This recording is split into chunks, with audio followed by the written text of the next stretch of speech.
moment to celebrate the beginning of the end of the pandemic for everybody. I mean, yes, as leader, a lot of this has been on my shoulders, but this has been on the shoulders of every Colorado family.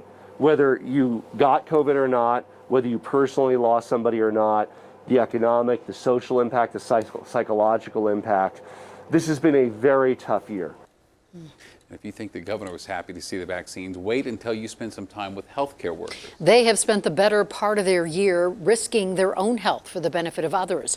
The losses they have witnessed have been immeasurable, the struggle impossible to put into words. And if anyone deserves this vaccine first, it is definitely them. And today, one of them told our Sean Toll this experience has been a roller coaster. As you might imagine, they're very excited for the ride to end. We do anticipate it sometime this week.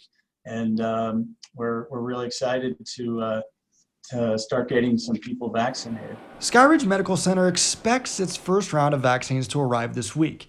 They've been working on protocols for weeks to administer them. The process is in place, but even the timing and the dates and the time for the different providers and the staff to come by, we haven't set that up yet because we don't know when this is going to start. They've even set aside the people who are at the front of the line, since there won't be enough for everyone this time. We have the different tiering system, get certain groups vaccinated first. And those are the providers and the staff that are in the ER and the ICU and that are daily taking care of our COVID patients. And they're even splitting up vaccines among Health One hospitals to make sure at least some staff at all locations are covered. Don't know the exact amount because we actually are also making sure that all of our hospitals, we want to be able to, if needed, supply them with some vaccine too. Health One's first vaccines are expected to arrive at Presbyterian St. Luke's late Tuesday. They plan on getting needles in arms as soon as they can.